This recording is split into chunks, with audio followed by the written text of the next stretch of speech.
Hi, it's Ray. Welcome. Let's open this monster for today's little story. Oh yeah. 7 p.m. I've already had one today. Who gaff?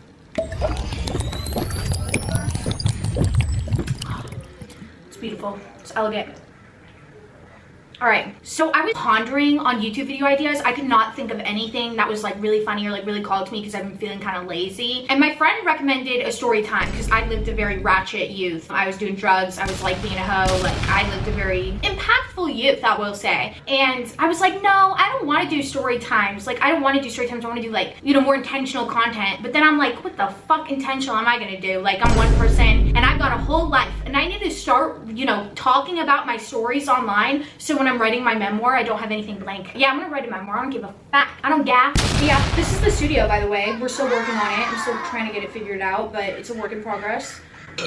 All right, so my Pisces moon is in the 10th house, and if you are a Pisces moon, you're probably a daddy, right? Just like me. That's what being a Pisces moon's about, but mine's in the 10th house, and the 10th house is all about like your creative expression and what people see of you. So of course, mine is probably drugs and like horrible relationships, and that's probably what a lot of people know me for. In fact, if you know anything about me, the only reason I've gone viral like in the first place was because I was doing a story time at my own self-hatred. So I'm gonna start my first return to story times with a easier series for me because I think it's easier for me to remember these moments. This is how I went to hell on shrooms.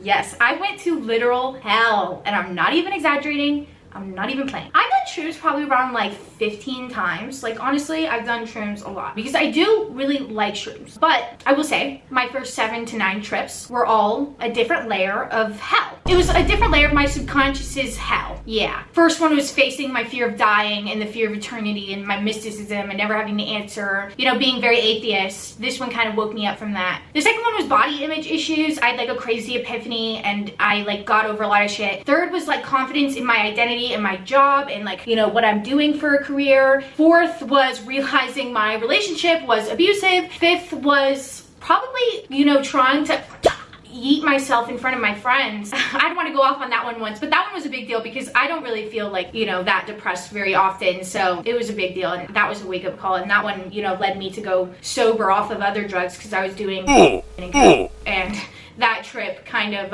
editor, you better have everything blobbed out. I don't want a single uncensored. All those trips, like I've had multiple trips after that, but I will say those 5 were like the main in order of like what I really had to deal with, like what I really had to like confront about myself and really reflect on. I had trips after that were just as intense, but they were not like as fucking like horrifying. They were more like a superficial fear or something, or like, you know, or realizing something good. You know, I later, like once I quit shrooms for like 2 years and I got back on, I was like having trips for good, like having good versions. But before my first five were all horrible.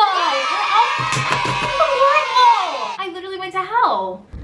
I mean, I've had one trip that made me realize my dream in life is to have kids. Like, I don't know, trips have been super helpful for me, but my first trip was the most helpful in a way that I needed to go to hell. I don't know how to explain it. I've never even been able to microdose. I've taken like capsules and I still fully trip. That's why I've tripped so many times. It was unintentional. Most of those were meant to be microdoses, but I ended up seeing things and talking to creatures. And my first 5 trips were all some sort of like ego death. I did really experience that. My first was definitely the worst, but my last was the worst too. My first and last were like my fifth shrooms trip were true ego death experiences. Like true, like I've never felt this disconnected to life before. And we're gonna go into the story of my first trip, my first ever ego death, the trip that woke me up to believe in God again and believe in astrology and believe in something bigger and feel optimism and deal with a big part of my depression that had been really rooted in my childhood. This shroom trip, we dealt with it. So let's get into it. I was 18 years old when I first did shrooms. And for context, I was not smoking at this time. I had been smoking weed since I was 11 years old. So I kind of quit smoking weed around the time I was 15 because I was just getting so paranoid. I was getting so paranoid from the Zaw. And I didn't start smoking weed again up until I was a sophomore in college. Like I was not really smoking weed besides edibles with my friends here and there. So we wanted to like take it to another level. We're in college. Like why not get a little freaked up, like get a little crazy? So we wanted to try a bunch of because what else are you gonna do? Plus, okay, for even more context, I was a freshman in college during COVID. That spring break that COVID shut everything down, I was a freshman in college, okay? So like, obviously those 2 years, all I did were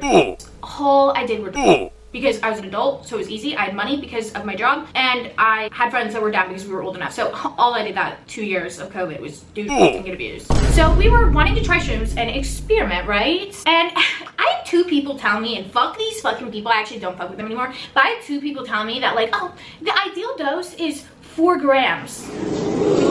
Now 4 grams might, if you're like annoying and pretentious, you might be like, oh, 4 grams not bad. That's because you're fried, bro. That's the only way 4 grams is not bad, if you're fried. Because my god, I've tripped a lot, and I've had some pretty crazy fucking trips. No trip has been as vivid as when I did 4 grams. Oh, I do not recommend doing that for your first time at all. I don't even want to give this advice, but like, I don't recommend doing that. Like, do not, especially if you're young, like, and you have mental health issues like I do. Like, I have bipolar disorder, I should not play around like that.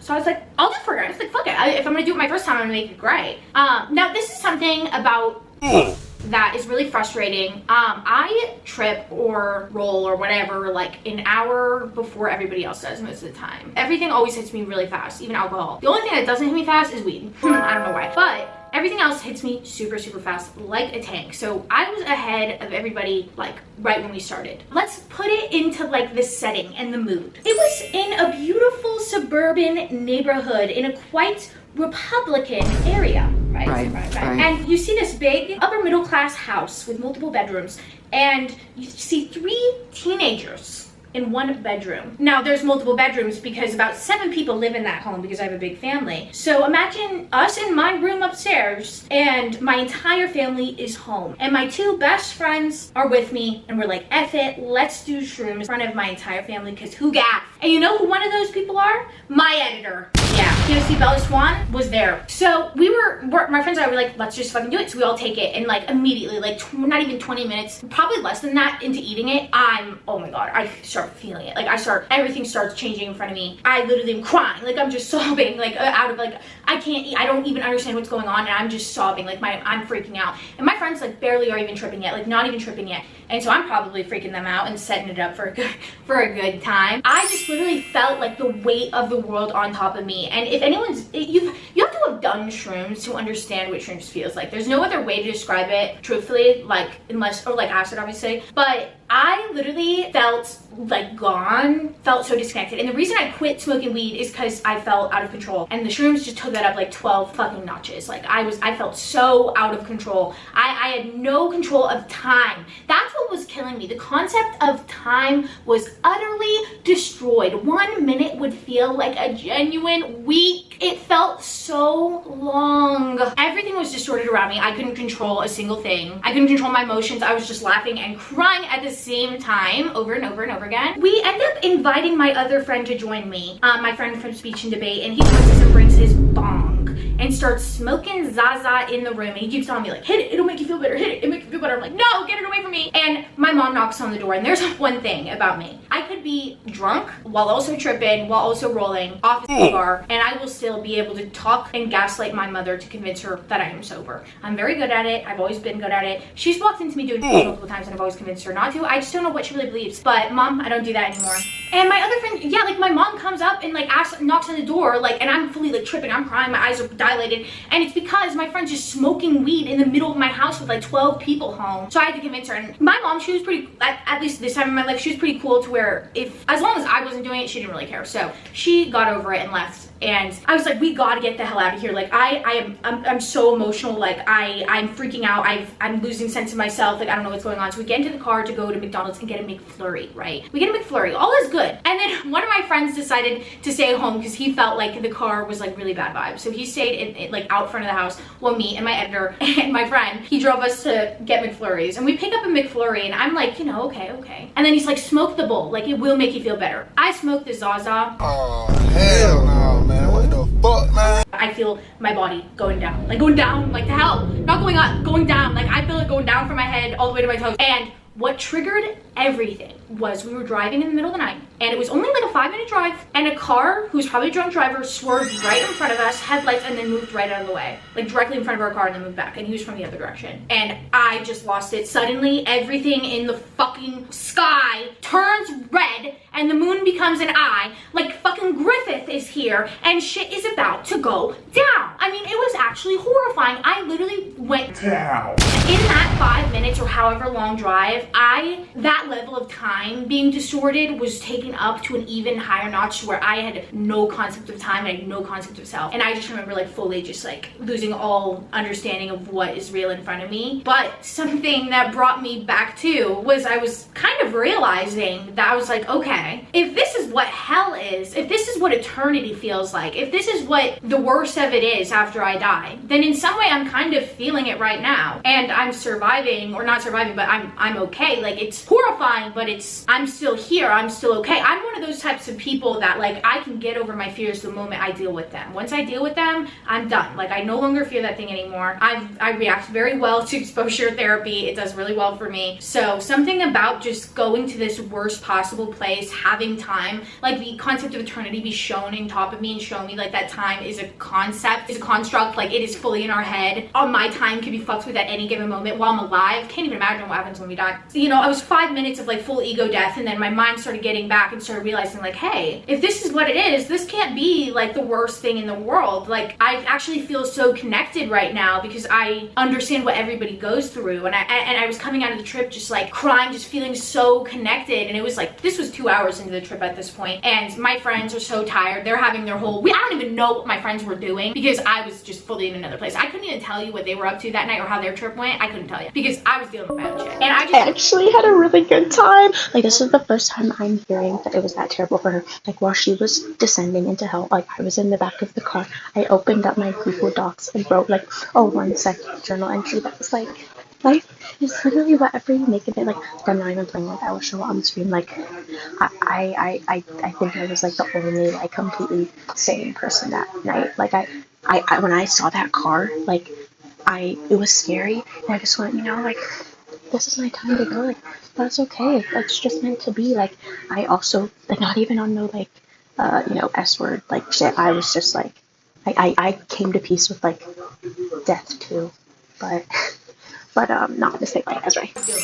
And I just remember like staring at myself in my iPhone camera and like my mirror and just like being in love, not really with myself, but like just being a human and like looking at my body, all look at it and like it moving around and being able to enjoy the shrooms purely for an aesthetic reason, not like I'm anxious, I have something to uncover. And that feeling was what really got me to be like, okay, I'm gonna keep doing shrooms because obviously this is like teaching me something. Obviously, like, I'm learning something very important that I don't know how. And I can't exaggerate. I used to stay up at night and like cry and I was an insomniac growing up all the time because I was literally so afraid of eternity and dying and like all of these unknown things. I was so afraid. It wasn't even just dying. It was like the concept of eternity, the concept of like everything ends. It was so horrifying to me. And that feeling of being in my worst possible place, having time distorted, and finally understanding of like letting go and that it'd be okay to feel the void if that's what it is. I don't know if I sound schizophrenic, okay? But this is what you do when you get when you deal with the Pisces moon on, okay? I don't know if I sound crazy, but something really like awoke with me, and I started growing that journey on to like really understanding the universe, and not in like some like, oh, let's smoke blunts and talk about aliens kind of shit. No, I'm talking about like astrology and like really just like doing it for myself, like for religious, for like trauma and stuff like that. I started that journey. And yeah, and then I did shrooms many times after that. There was one time where I had a whole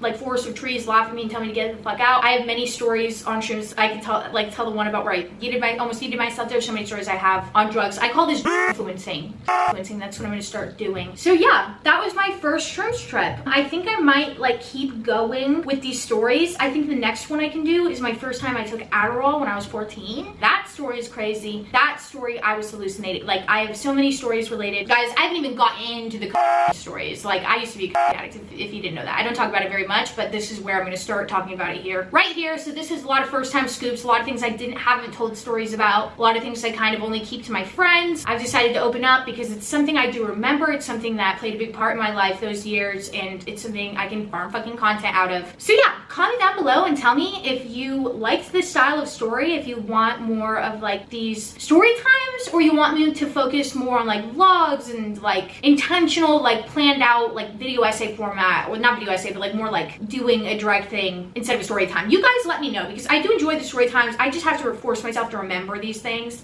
So if enough people like it, I will keep doing it. I just don't know if people even watch story times anymore, because I don't really, but I don't really watch a lot of things people watch. So, and I don't even mean to say that quirky, I just mean I'm lazy. So yeah, thank you guys for friggin' watching. Thank you to my editor. Thank you to the guy that made my intro. And yeah, let me know what you guys think. Okay, bye.